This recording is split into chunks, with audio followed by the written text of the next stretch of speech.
If you show one time that Yep. you can't field a bunt, They're going to spam it. you're done. Good arm. He could throw. He could pitch. Yeah. He was one of the better pitchers, but could not field his position. First inning, gives up a single, walks a second hitter. You know what's coming. Boom. Couldn't get off the mound. Dude's safe. Some stuff happens. Later in the inning, it's first and third. Still don't have an out. Safety. Boom. Yep. Doesn't get an out.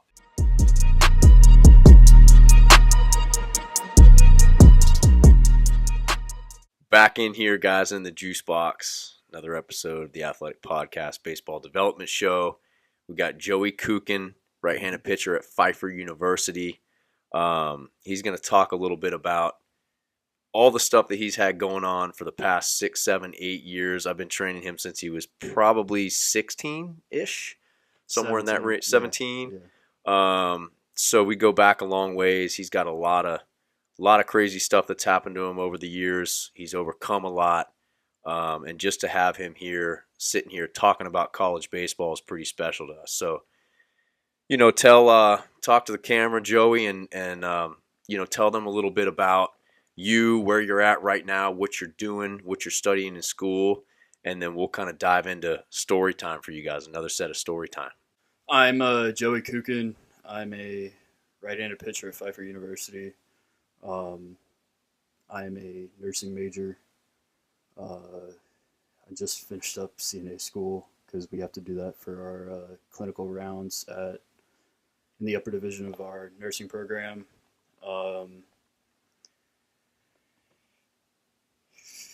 Yeah, Dave said it, I've been through a lot, but my lot is nothing compared to some of the people I'm friends with. So, big key thing I want you guys to take away from today is that resiliency will always win when you're staring adversity in the face. Yeah. So, yeah, it's something that I just tell myself when crap hits the fan. Stay resilient, and you'll come out on top. Yeah, it couldn't be more true, man.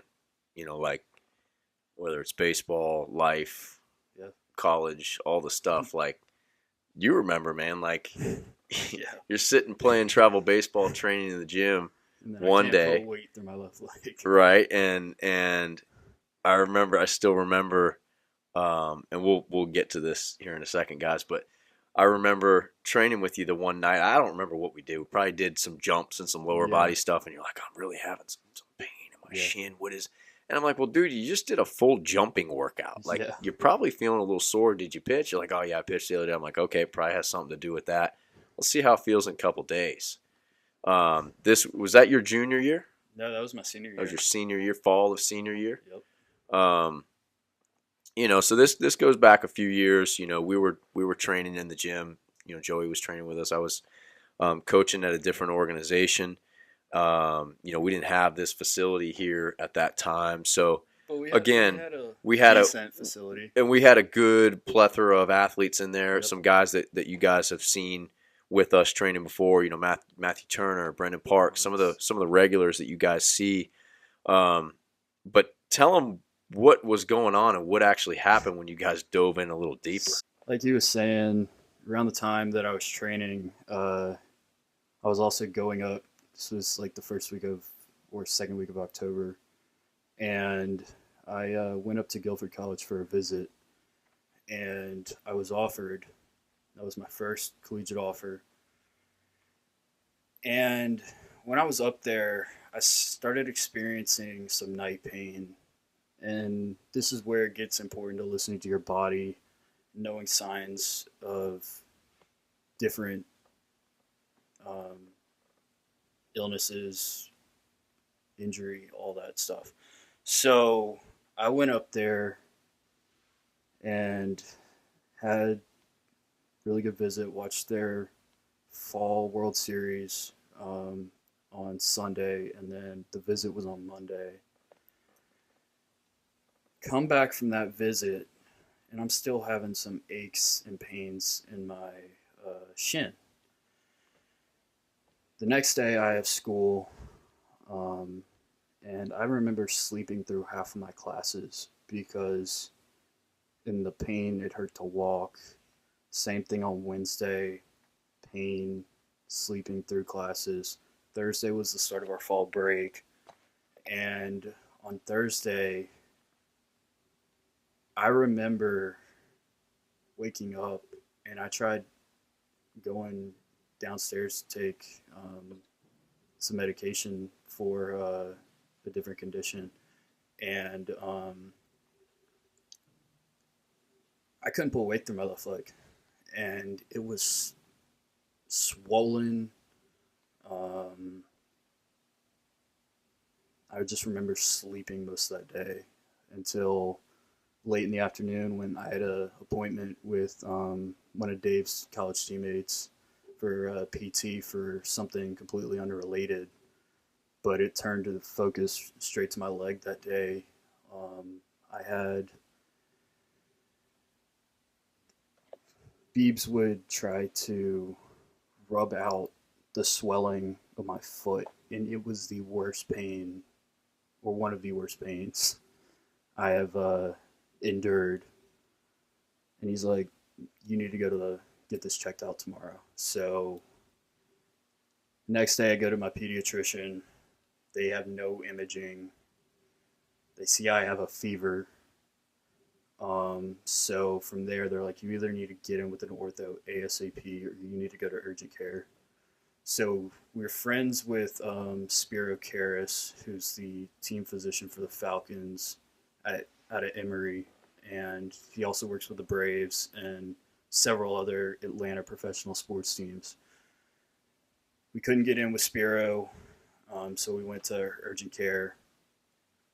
And urgent care, they took blood and they took an X-ray of my left lower extremity, and so my white cell count was 1.5 times the normal um, levels, and I had big swollen leg, and they thought they saw a fracture, and so we were thinking bone infection at the time. So they're like, "You're going to the hospital for more evaluation." So I go to Children's Healthcare of Atlanta at Eggleston, where they take more x-rays and determine that I didn't have a fracture, which was kind of a relief, but I definitely had an infection of some sort that we were not fully aware of what it was. So I was admitted that night, and jeez, um, on pain meds from just Tylenol and ibuprofen because I just had a general practitioner admit me. And yeah, the next day I wake up and I have an MRI scheduled at 11. And that MRI was the worst thing, one of the worst things about that hospitalization. Um, it wound up being 3.5 hours long in that machine. Hmm. And it was because they saw something in my ankle where they started the MRI, and then they had to go up to my knee to see if it had gone up there, and it had. And then from the knee, they had to go up to the hip to make sure to check and see if it had spread further up my leg. And then they had to do 10 minutes on each section with contrast dye, which was just, it was bad. They had, at Choa, they'll put you on a movie for the MRI. I chose Ferris Bueller's Day Off. I mean, It's appropriate. yeah. It's appropriate for sure. And that was over less than, like, that was over, and I still had 2 more hours to go in that MRI. It was terrible, but you know, it needed to be done. Less than 2 hours after that, I am being told, "Hey, you need to have surgery. It's very emergent.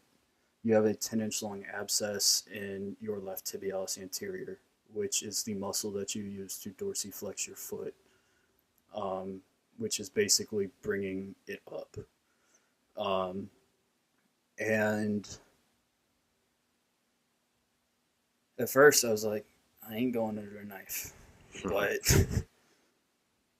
And you you know, found out all this what a week less after than a week after going being to your offered, first college visit, which yeah, you're probably on a high, yeah, and then now and you're you're like, being told holy this. shit. So what are you thinking? Like, what's going through your head? Obviously, you're like, I don't want to go under the knife, Yeah, but then what? They're telling you, no, you don't have any choice, buddy. pretty much. I mean, I technically do, but not really. I Yeah. don't have a choice. If I didn't go under a knife, I probably wouldn't have my left leg today, and I definitely wouldn't be where I'm at because if I didn't have a left leg, I probably wouldn't be playing college baseball. Um, so I underwent my first surgery, which plug your ears if you don't like nasty shit, but it was. They said when they cut into me, it was like a volcano of pus and blood erupted throughout the entire OR when they cut the fascia and split the muscle open. And yeah, after that, they cultured some of the uh,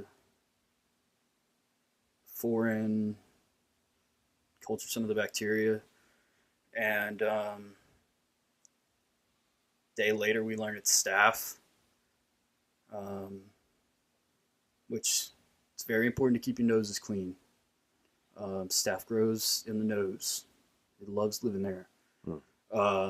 And 2 days after I found out it was staph, we learned it was MRSA, MRSA, which is antibiotic resistant staph, which is scary because antibiotics, depending on the strain that you have, antibiotics don't treat it. And mine wasn't treated by the antibiotic I was on at first. Mine wasn't treated by clindamycin. It was resistant to clindamycin. So they put me on a different antibiotic, Bactrim, and it started to help. And they had, after in the surgery, they also inserted 2 drains into my left leg. Um, it was gnarly, to say the least. I've that week spent a week in the hospital. Had great care team. Um, Nurses were amazing. Physicians were amazing. Had good. They have things. This I have a friend who's going into this, but there's a group of people that they have in a children's hospital called child life specialists who help patients understand what they're going through, whether it be a procedure or what their illness is or and how it's affecting their body. All of the above, which is really great to have. They had therapy dogs at the hospital. But since I had MRSA, I was put on contact isolation. So I couldn't leave my room, which really sucked. um, and they couldn't bring certain things to my room, which sucked because you don't want something that's antibiotic resistant going around a hospital for good reason. Um, and yeah, it just level of suck was bad. How long are you stuck in that room I before was that started to change? that first week I was on contact the entire time. Yeah. Until I went home, and when I went home, you know, it was it was fine, but we started noticing some extra drainage coming from my lower incision, and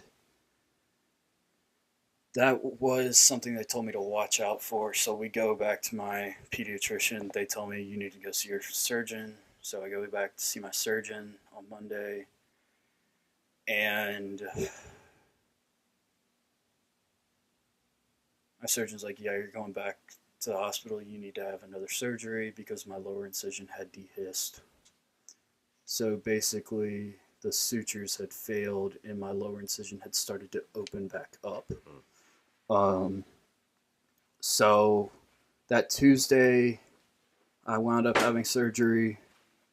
Um, and that started a long hospital stay of 10 days. And 10 days isn't long, but when you're going to the OR every other day for those 10 days, it becomes really long. Um, Especially being on vancomycin, that stuff's a kick in the balls. And what is that for? Vanco's a really strong antibiotic. Okay. It's so strong that you require blood tests twice daily because they need to check your levels of different. I don't really know. I haven't taken pharmacology yet, but Strong though. yeah, it's very strong. It kills everything in your body. It Crazy. kills good, not everything, but it kills both the good and the bad bacteria in your body.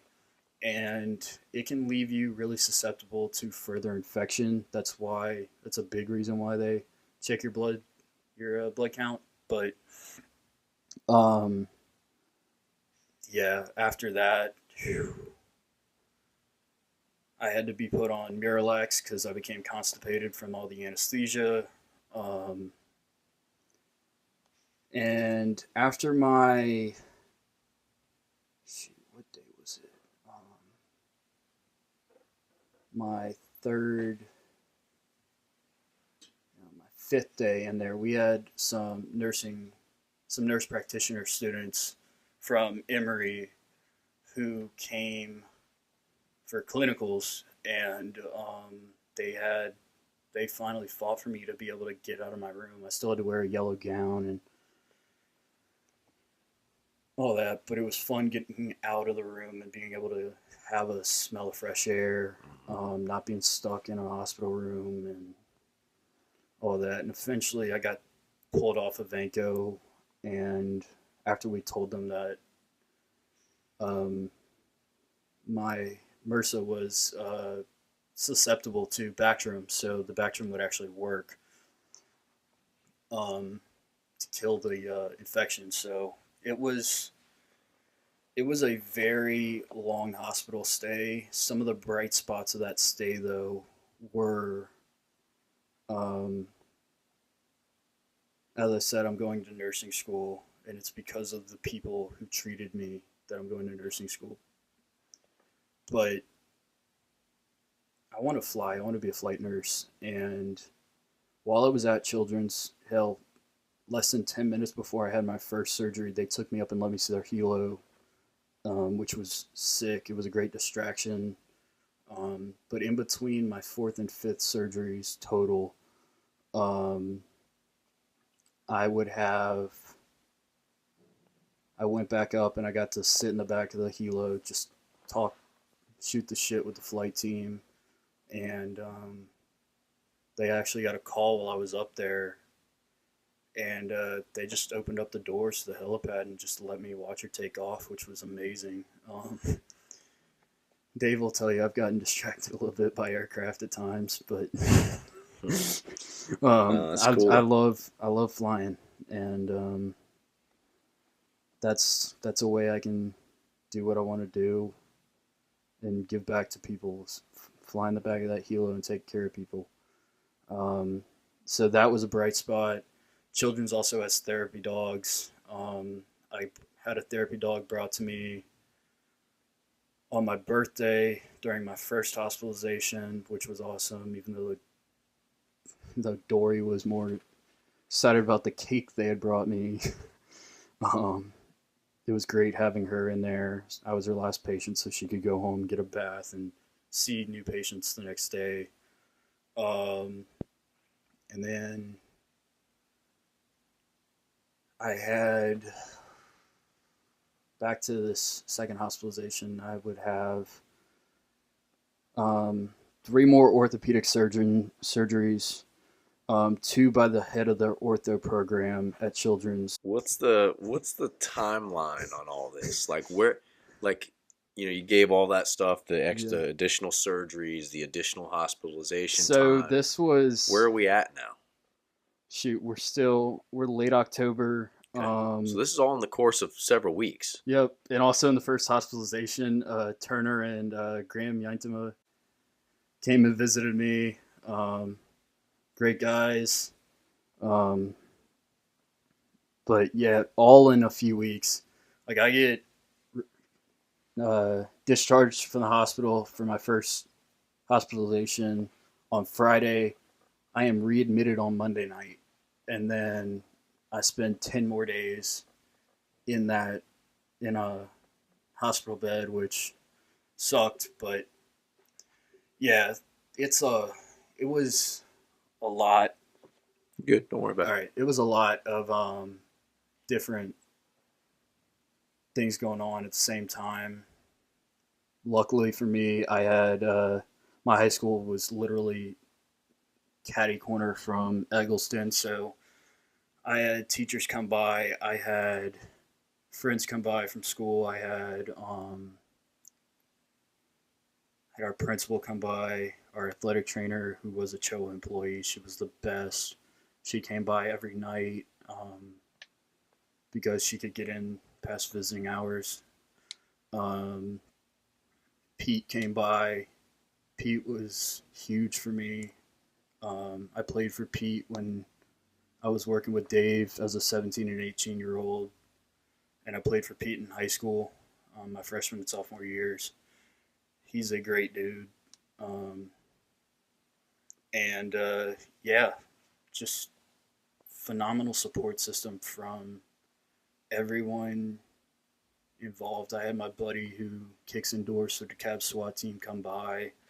It was actually funny because it was around Halloween when he came by and visited, and my nurses, since I turned 18, were wondering if I'd done anything wrong, and then they came in and started asking if he was in a Halloween costume, and that's funny. yeah, So asking if his gun was real and all that shit. you had some people that were trying to Yeah, be there for you through yeah, this, man. Like what, you're still in October. Like what, you're about to approach holidays, yeah, Thanksgiving, yep. Christmas. Like, where were you at during this? Were you able to go home? Was there more So hospitalization time? after I get discharged from my last surgery, which was a plastic surgery, which effing sucked. Like the last surgery for that hospitalization, it effing sucked because plastics is out of Scottish Rite, so they had their patients in the morning at Scottish, and I had patients. Well, I was the patient at Eggleston, and that surgery was at 3 p.m. and I'm hungry as shit, and you can't eat before surgery, so I'm trying to distract myself the best I can by going around to the hospital or just going around the hospital wherever I could. And because they have a library there, they have this thing called the Garden, which is out front on the side of Eggleston, and it's really a good place to be when you're need a distraction, but it sucked because you had to walk by the calf to get to the garden. And the food smelled good, and you couldn't eat it. Getting hangry. Yes, I You, was. you were ready to eat. Yes, I was, and I ran into another thing that was awesome. Allison and Uno. Uno passed away, but Uno was another therapy dog. Allison's son actually trains here. That's Max. Okay. Uh, and so those guys, amazing with their dogs. Izzy in the library. I'd always see Izzy on the way out of Eggleston. Another damn good dog right there. Lancelot, same thing. Ran into all. I saw 4 of them, 4 different therapy dogs in the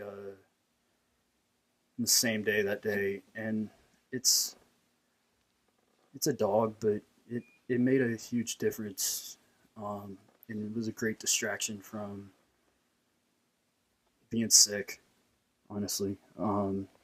So after my plastic surgery, I get discharged the next day, and the day after I get discharged on Halloween, I have another surgery to place something called Integra, which is a skin substitute with a silicone layer. And it's really cool, but really effing expensive.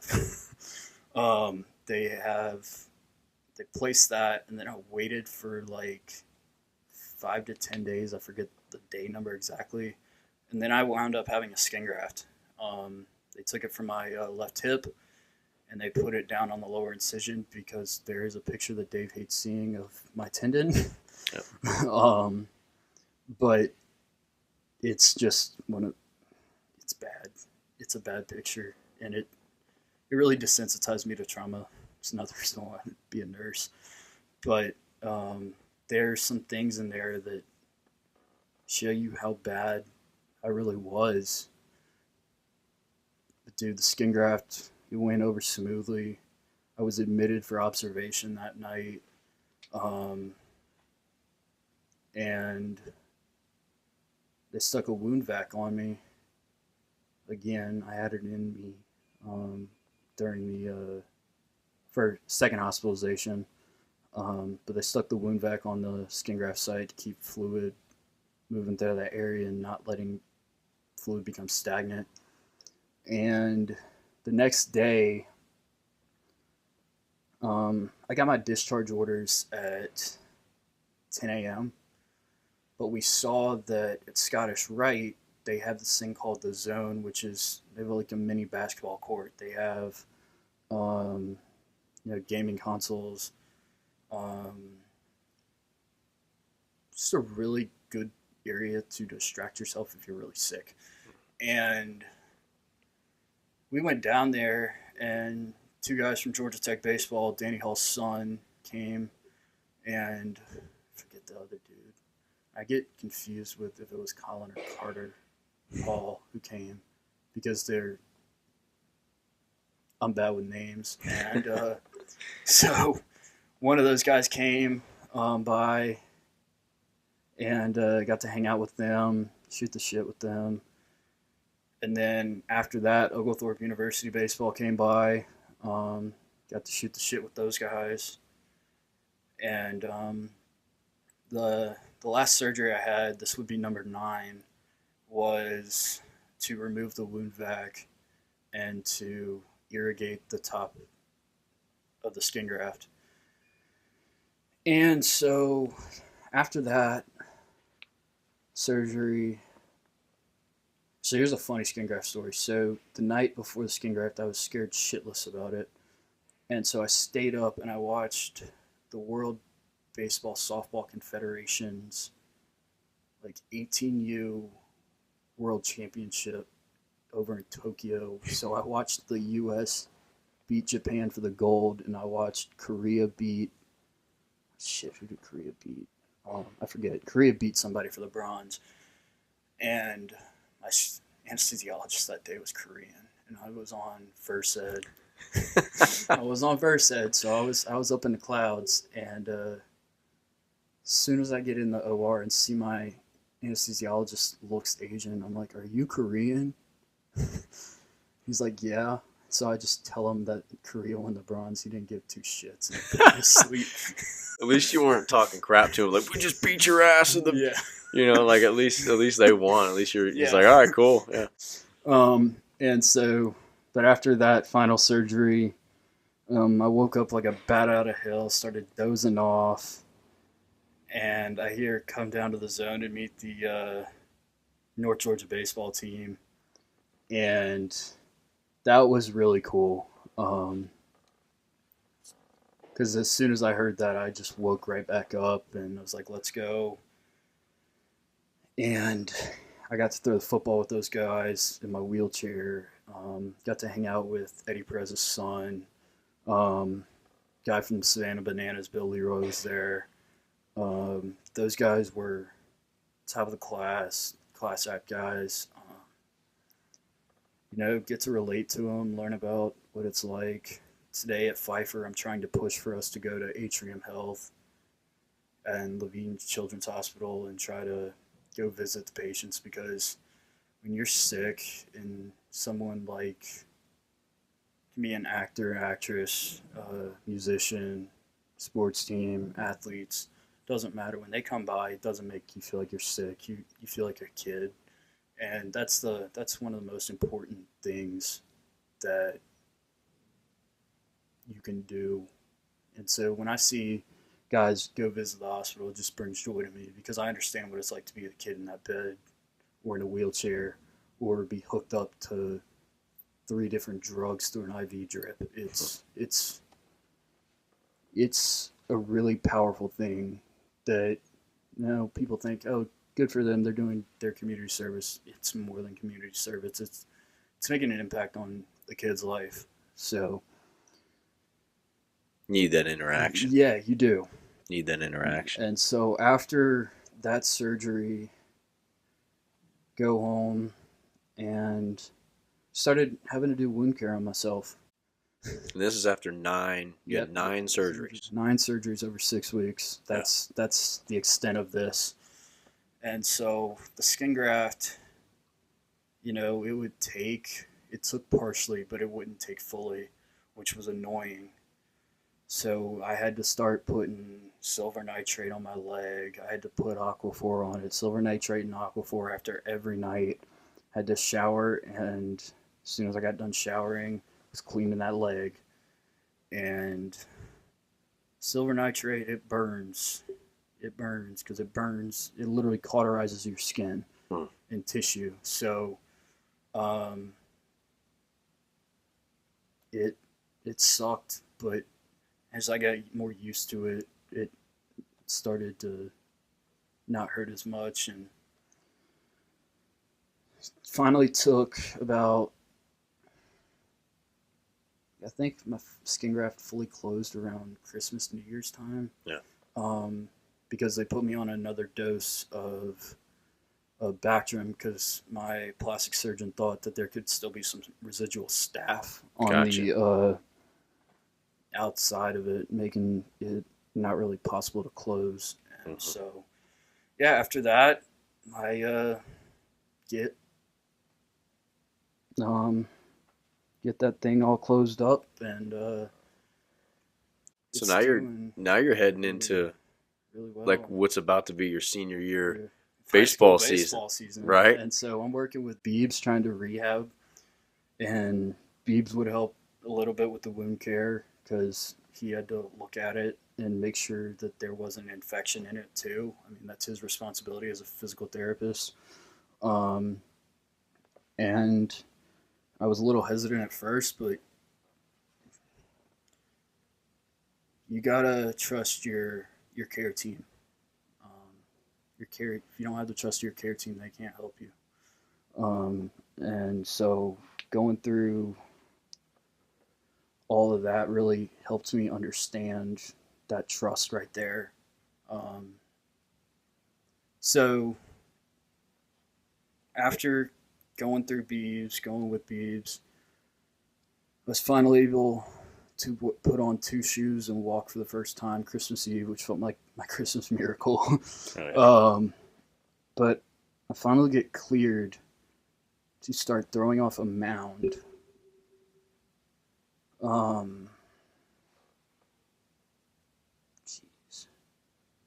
Like late February, early March of 2020. And we all know what happened then. It's like, go to Lake Point, do some dry work off the mound, tell me how your shin feels. If it feels stable, you're good to go. Like, okay.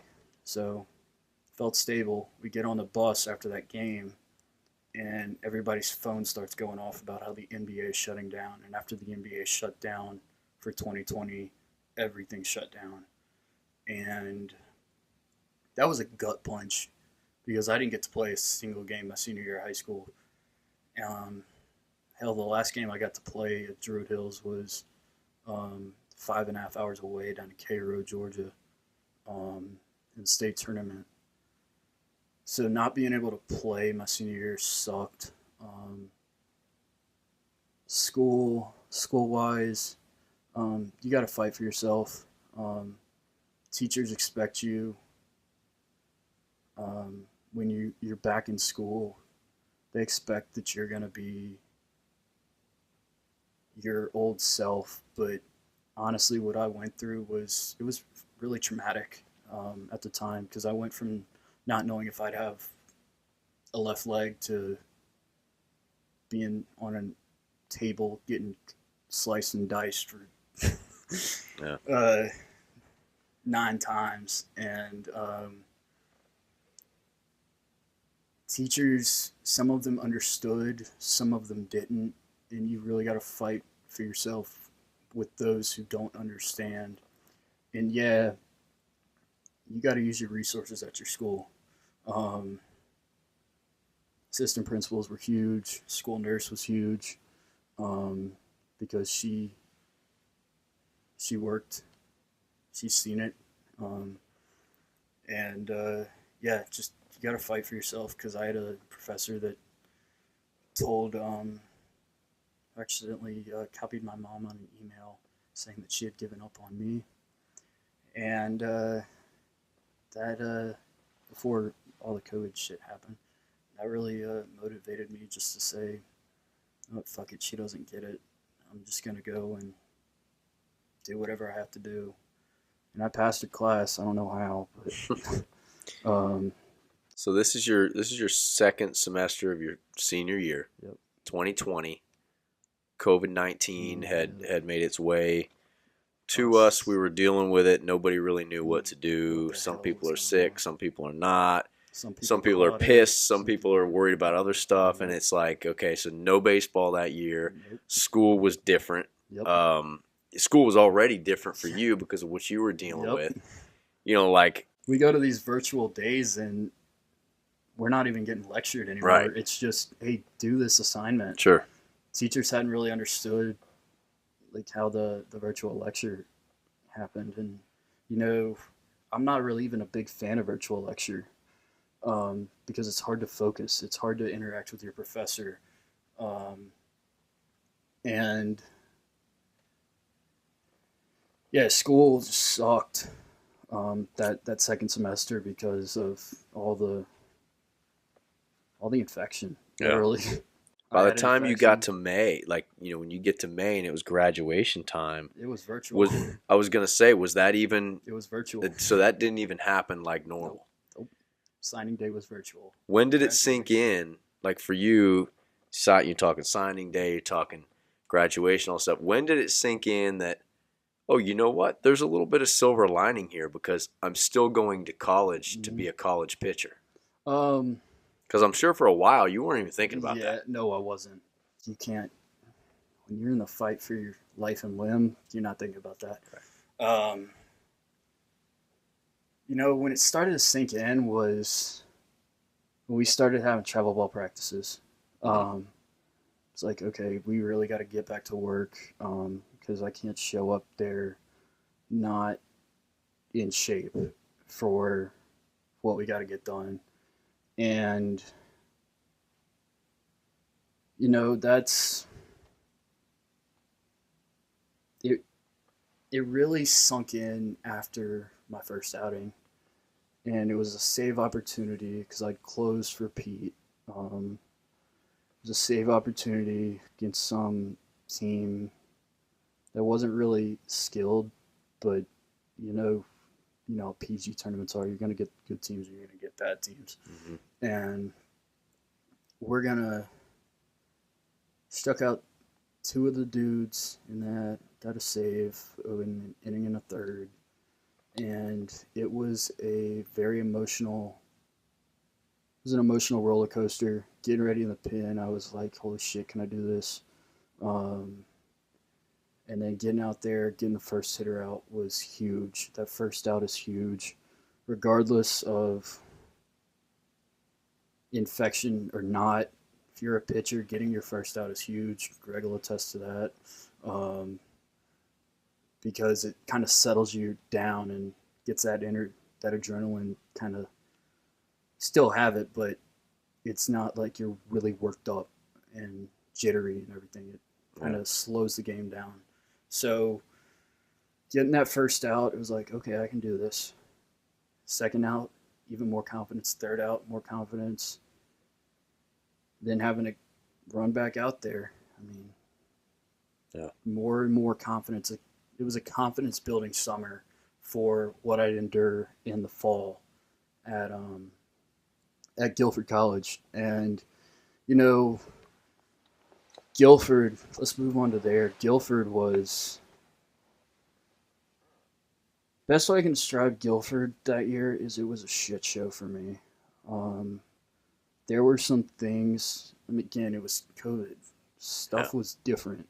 You had online classes. We had online chemistry labs in which there was specifically one lab where we were using micropipettes to do a certain reaction in a virtual lab, which I'm not really a big fan of. But you couldn't really do it because you couldn't pick up a fluid and then inject it. Like the lab was broken. Yeah. And so that made chemistry tough. It made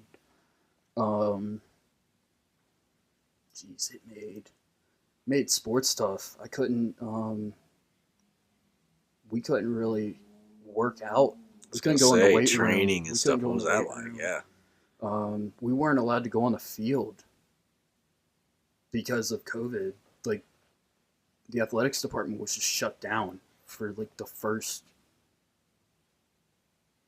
I don't know, more than a third of the first semester.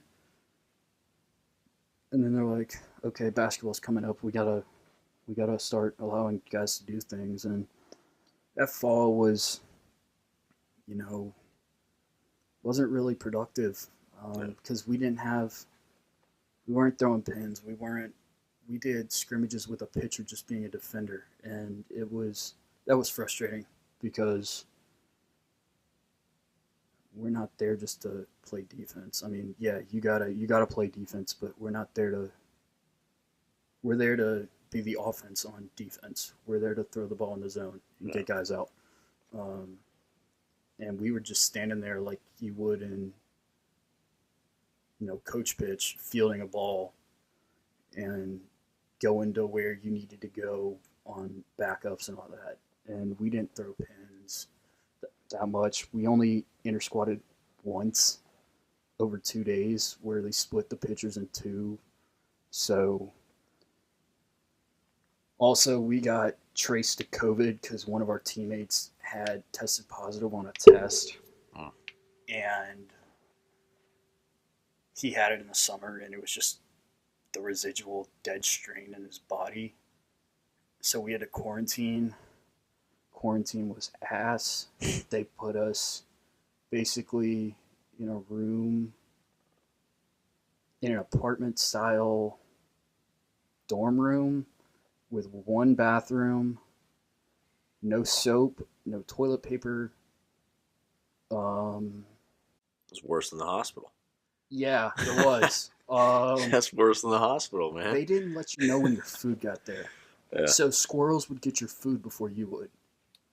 And when I told my mom about that, and my mom's like, I'm coming up and getting you right now. Jeez, man. So I spent a week back at home, and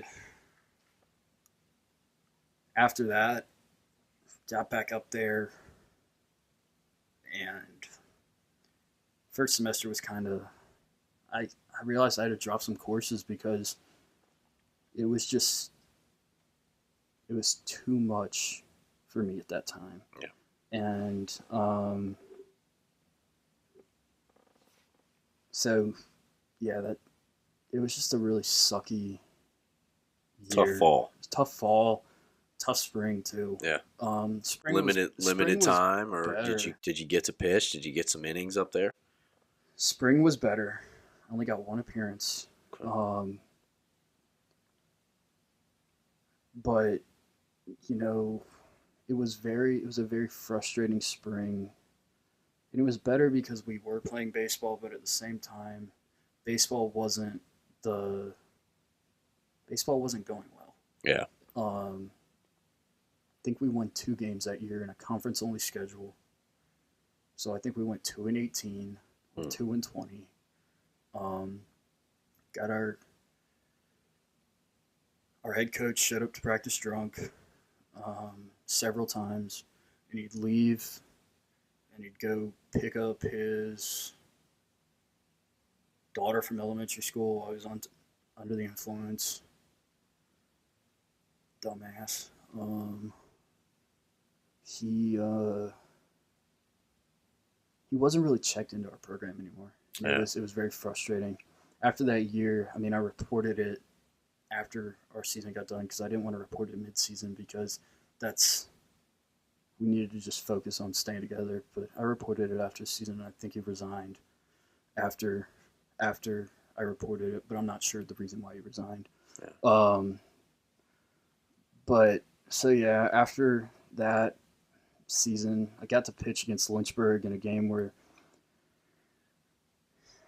we lost 20-3, um, and it was an inning where they scored 13 runs. Hmm. They scored 10 without us recording an out. Wow. Whether it be them hitting the ball, us walking dudes, defensive mistakes. It's like we ran through 3 pitchers that one inning. Um, and so come in after we've given up 10 runs with a runner on second. That's an inherited runner. My welcome to college baseball was giving up a double down the left field line at Lynchburg. That was absolutely pissed on. And Lynchburg plays deep, so the ball was hit really well. It plays big. And then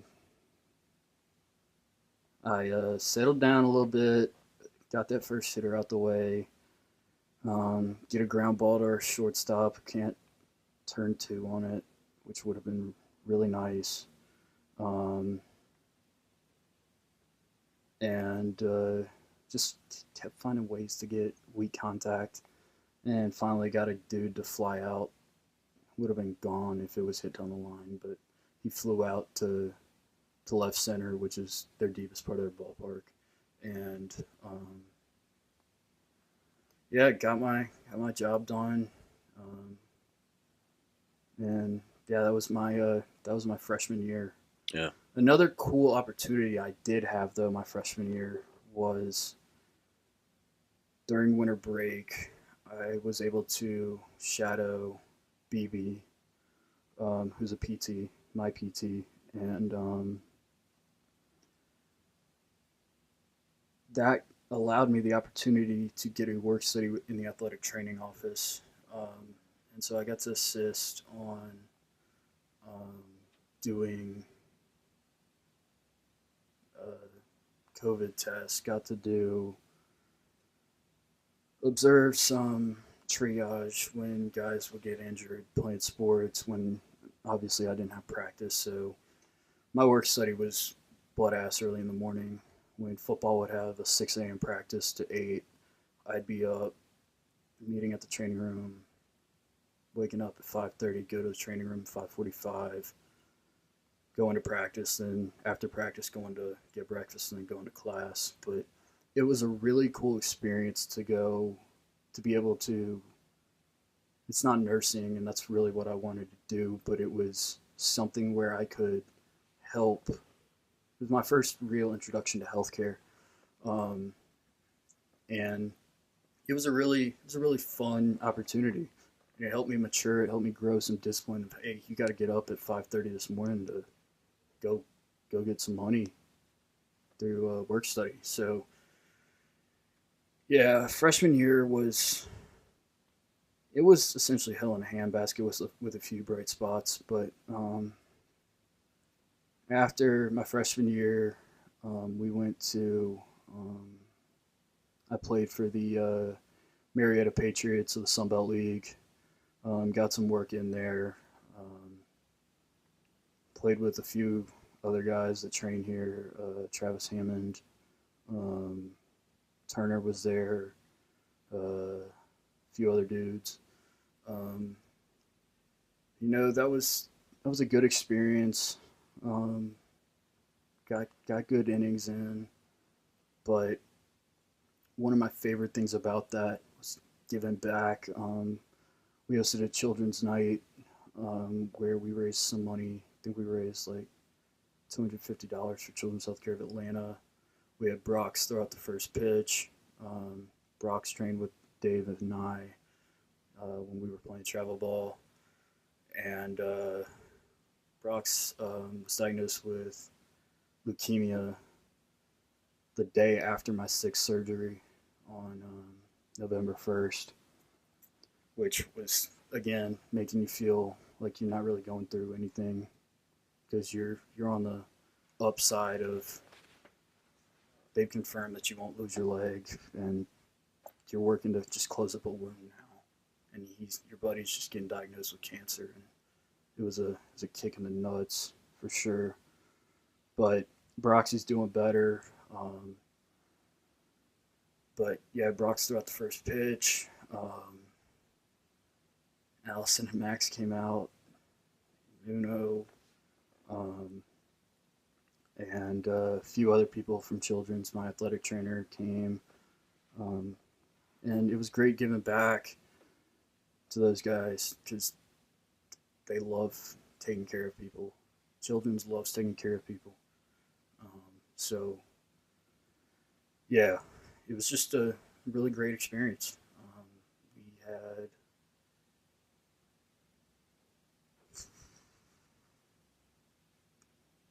We had we had a really good summer At what until at what point during that summer, like I assume during all this, were you going back to Guilford? Was that the plan it while you're was the playing? plan. It was the plan. So I was planning on going back to Guilford, but shit. Um, I started having these episodes. That's the best way I can describe it, where I just kind of go blank. And I really didn't think nothing of it. I have ADHD, I go blank a lot. But this was something different. Um, it feels like an out of body experience where you're physically there, but your mind isn't there. And you're like frozen in time. And I didn't really notice anything was going on until I started losing bladder control during these episodes. And that's when I started trying to figure out what the hell is going on. So we go to my provider. My provider's like, might be seizures. They recommend me going to a neurologist. My neurologist confirms that I was having complex partial seizures in my left frontal and temporal lobes of my brain. And basically, what a seizure is it's an electrical storm in your brain. And again, the electricity, your brain creates electricity. It's how we're able to flex our muscles. It's how we're able to throw baseballs. It's how we're able to hit baseballs. It's it's literally like a transformer in your body. And so a seizure is an electrical storm that sends abnormal brain waves and abnormal electricity um, that causes the body to react in a certain way. And the best way I can describe my seizures are Mitch McConnell um, and how he'd be talking to the press, and he'd be there talking, and then he'd just freeze. And it's scary because I had one on 285 when I was driving. And if you're from Atlanta, you know how bad traffic is. I had that in the car with my mom. My mom said, "You're not driving until we get this figured out." So, after all that, so that's a kick in the nuts, the loss of independence.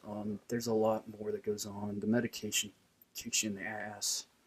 Um, when I first started taking the medication, I wake up 10, 11 o'clock every morning, and I'd be asleep at no later than 9 o'clock every night, which is not normal for a 20-year-old. Um, and it took, as soon as I started taking the medication, it helped. But I still continued to have um, seizures while on the medication. So it decreased the frequency, but it also didn't help with that. I'd be tired. I was tired. I started having short-term memory loss. I still struggle with that. Um, Still deal with the exhaustion. Um, there are some things that I used to be able to do. Now I can't because just the body's energy. My body's energy is just lower than a lot of people. I got to focus on my sleep more. Listening to your body's important. Again, I mean, if you notice something that's not really normal, go talk to your provider about it. Seriously, just go do it. It might be nothing. It might be something. Or do some research, and then go see if you really think there's an issue. But yeah, I mean, seizures suck. It took me a while. We tried one med, Aptium. I'm on. I'm still on that drug right now. I'm on 1,200 milligrams of it. And we tried something called Briviac, which didn't really seem to help um, much. And Briviac, again, comes with the same side effects as Aptium. And Xcopri, which is the drug I'm currently on. And Xcopri has been the magic. I haven't had a seizure since I started taking it in since October 14th of 2022. I've been seizure free that long, which has really been amazing, because they take a toll on you emotionally, physically, all of the above. So yeah, seizures suck. Epilepsy sucks. So you got these seizures. You're diagnosed with And epilepsy, and then I'm, so it's kind of like shit. I can't go back to Guilford, yeah, I got to figure out what's right? going on inside my body, Yeah. inside my head. And, I'm still wanting to play college baseball, so I'm training with Dave. And I remember when I first started taking Briviac, I'd let you know that I was on a new Mm-hmm. medication. And I remember that day that we were over at Elite Edge, and I think we were doing legs, but I come in there and I'm like, I gotta fucking puke. Yeah. And I threw up 2 or 3 times during that workout. And it the medication that you're on, it's brutal Yeah. for that stuff.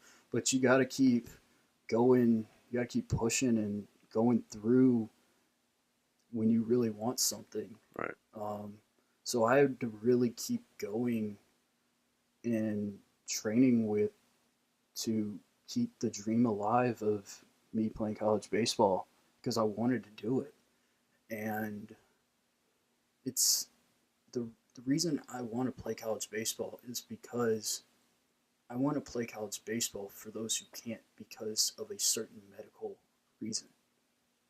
Because I almost had that dream taken away from me twice with the epilepsy and with the MRSA. And there are kids in those hospital beds right now dealing with cancer, dealing with all sorts of different conditions that, they're not physically able, even though they might have dreamed about it their whole life, they're not physically able to go do that. And I remember I've listened to Gilly's podcast several times here, and just hearing the stuff that he went through is,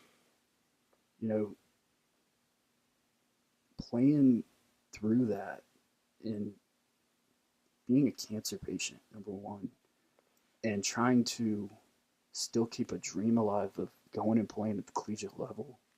It's already hard to play at the collegiate level. You talk about throwing in an extra condition, whether it be a cancer, a neurological disorder, a disease, an infection, it makes that even tougher. And building off that, when you are resilient, I'm going to say this again, when you are resilient, you will always come out on top. Because if you're resilient and hard-headed, typically you're going to fight for what you want.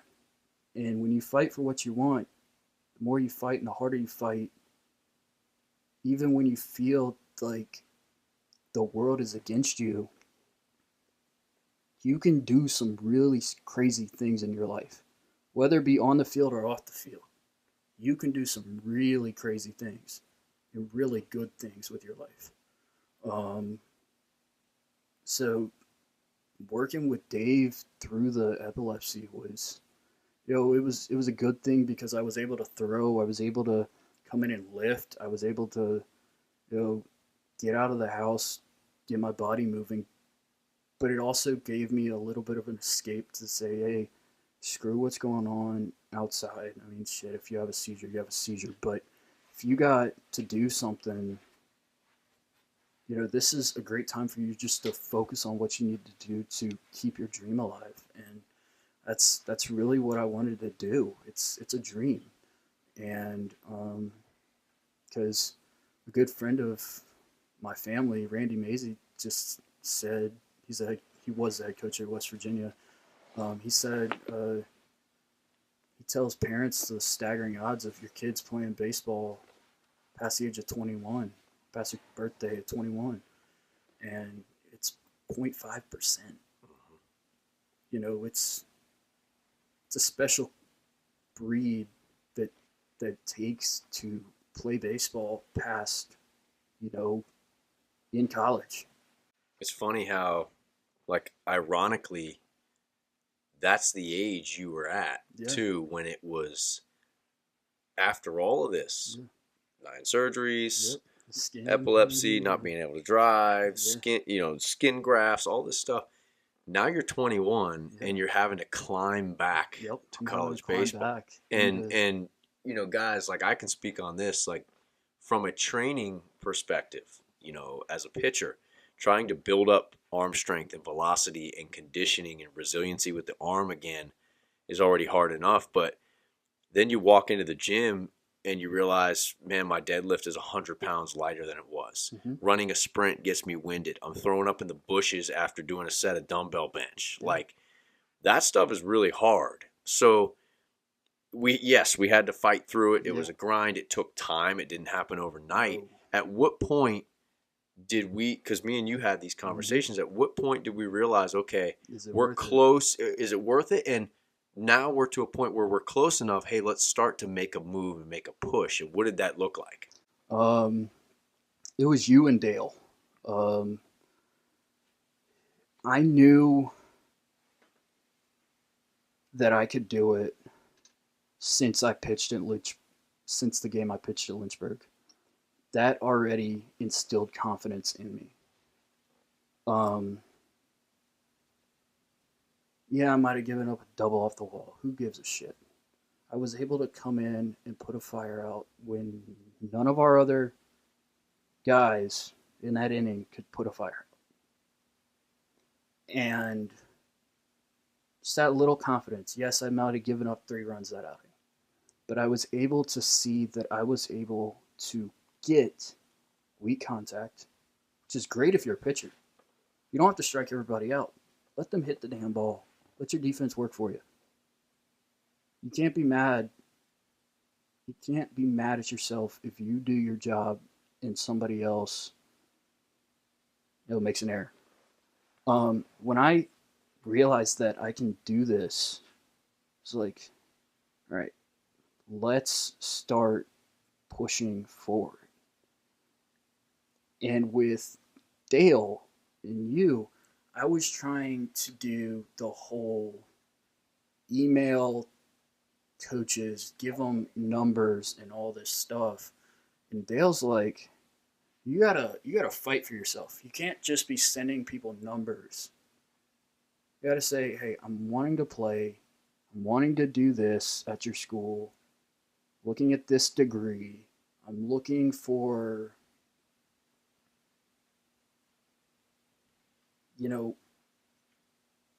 I'm here. I want to play. I want to win. Let me help you out. Instead of, oh, I throw 80, curveballs this, got this much break. Do you think I'm good enough? Yeah. Basically. Yeah. Instead you gotta, that's how the whole thing with Pfeiffer came up. Yeah. I sent an email that I had Dale read over several times to help me learn how to write an email to help advocate for myself. And I had to, just trust it. I started sending emails to every program I could in the South because I wanted to stay closer to home because some of my providers can only treat people in the state of Georgia. So if, say, I have to come home for a doctor's appointment, I don't want it to be I have to catch a flight from, say, Milwaukee, Wisconsin to come down to Georgia, or catch a flight from somewhere in Ohio or something like that. I wanted to stay close to home or closer to home because I want to be able to be a drive away, day's drive away. So there are many, when Dale told me to fight for myself and just start spamming emails to different people, Coach Bolton responded and he's like, here's my number, text me, I'm better with text. Got any numbers? I remember, don't know if I sent him numbers, but and it's like, we need arms. When can you come up for a visit? Yep. And the rest is history. I went up for a visit, showed me around the Joe, which is our field, and the facilities there. It's a great little family environment there because we make up pretty much the entire town of Eisenheimer. There's maybe 50 other people, but the population is counting the students. So there are 50 people who live there who are not affiliated with the school, but the rest of the school. So it's a great little family environment there. Professors are great. But here's more resiliency having to come out. When I start going there,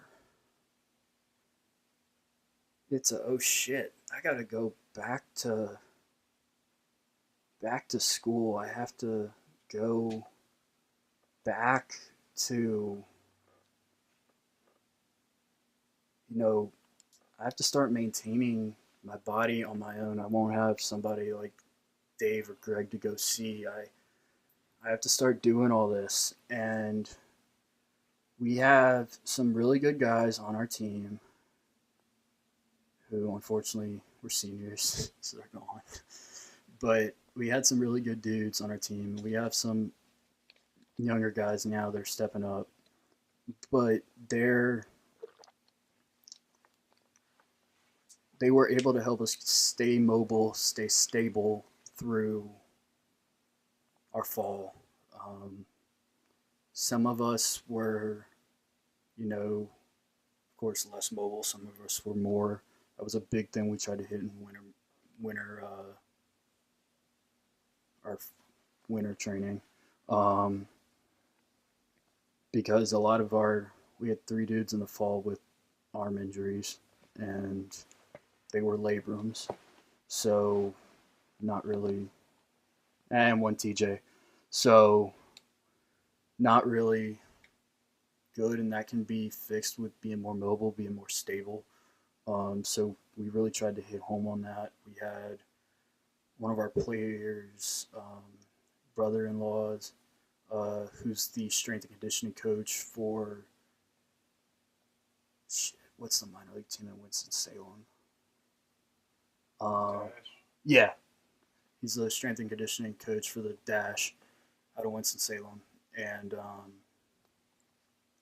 yeah, he talked with us about taking care of our bodies, all that stuff, eating right, which is hard to do at a Division III school in the cafeteria.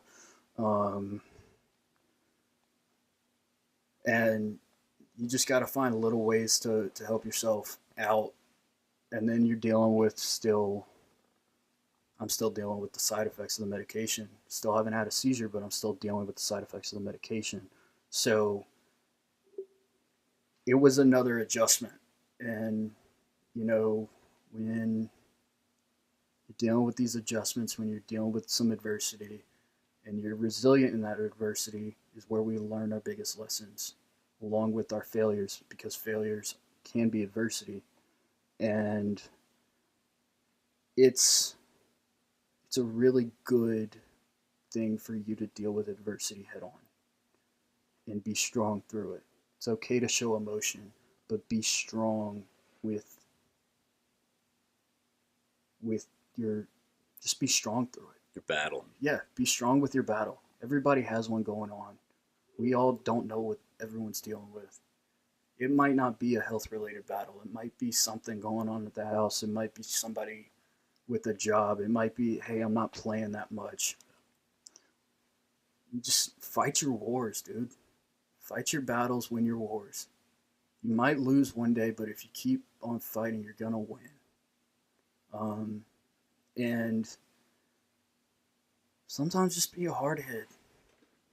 Keep pushing for a little dream. That's why I'm here. Kept saying, yeah, I want to keep playing college baseball. I mean, I could have easily said, oh, I'm an epileptic, blah, blah, blah, blah. I don't want to do this anymore. It's too much on my body. But be a hardhead in some cases. Just keep going at it.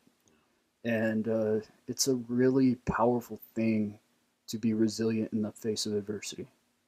So yeah, it's been great. My first semester there at Pfeiffer too, I had to learn another lesson. Yeah. I had to learn not to give an F. Because in the fall, if I didn't have a good outing, which most of my outings weren't because I wasn't used to seeing hitters, I was used to throwing into a 9-hole or just to a catcher without a hitter standing in. I'm sure pitchers know this feeling, but it's different throwing to a 9-hole than it is throwing with someone in the box because there's somebody you're trying to get out versus you're just trying to work on location and accuracy. And there's some perspective there, and you can try to work on that perspective when a guy gets in the box. But when things don't go your way, you can't show that emotion in front of your team. You can't be in the dugout screaming, fuck, fuck, fuck. It's a Kooken staple. It's a Kooken staple right there. You can't go in the clubhouse, just pout your head, be in the dugout, pouting your head, not cheering on your guys after you get done, because it's a team sport at the end of the day. You got to cheer on your dudes. And when you pout and not get completely selfish about stuff, people are going to see it and people are going to call you out on it. And that's what Coach Bolton did to me. He called me out on it. It's like, you were a dog shit teammate this fall, and I didn't even realize it. And I'm sure at that point, you look back and realize, damn, why has it gotten to this? I've already overcome all of this. Yeah, I've already gotten to all this. Yeah. And now, okay, that's like sometimes all you need to take a step back and realize, you know what? I'm pretty grateful for my opportunity. Yeah. You know, it changed you a little bit. I'm sure that springboarded you into, you know, your spring, and, you know, you pitched a few innings in the spring, and, you know, now you're getting ready to go back for another year, you know, and Kooken, you've already seen our podcast a lot. You've watched a lot of our shows, and you know that I always ask the question about, hey, what's your advice? And you gave it to everybody already. Just keep the battle going, guys. Like, fight the adversity. It's not easy. No matter, maybe you don't have epilepsy. Maybe you haven't had MRSA. Maybe you haven't had any of the things that Joey's dealt with, but you still are going to have some sort of adversity, right? Yeah. And I think that's huge, man. We are super proud of what you've done. You know, I joke around all the time and say, you know, in this kind of us bragging, I always say, there ain't no effing way nobody else was going to get Kooken to go play in college after everything he went through. Yeah. You know, and I'm just glad that we were able to help give you that opportunity, man. You earned it. You did it. I'm just glad that we were able to do it. You know, all the other stuff that we went through, you know, you helped us when we were painting this building, you know, doing all this stuff. So you're a part of the story here, man, and your story is heard, and I know that anybody who's stuck on long enough to watch all this probably has an open jaw right now, like, wow, this kid's crazy. But no, dude, I really do appreciate you coming on. Yeah. You know, from the juice box here, guys. Another episode of the Athletic Podcast, Baseball Development Show. Stay tuned. We're gonna have more on what's going on with Joey as he goes back to college and starts his next year. This is a special dude, so make sure you guys comment, like, subscribe. If you guys have similar experiences and stuff that you've gone through, we'd love to hear that stuff below. Don't be shy. Put it in there. Yeah. Without any more, man, just thank you for coming on. I know you got a couple weeks till you head back, and let's finish the summer strong, bud. And y'all, if y'all comment and say, hey, I'm dealing with this, and y'all need just a little bit of advice, reach out to me. Just reach out. I'm always down to help give somebody advice through some tough times, because I've been there. And yeah, I just want to say thank y'all, because especially if you stayed this long. It's been a long day. That's awesome, man. Joey, appreciate you, man, as always. Appreciate you.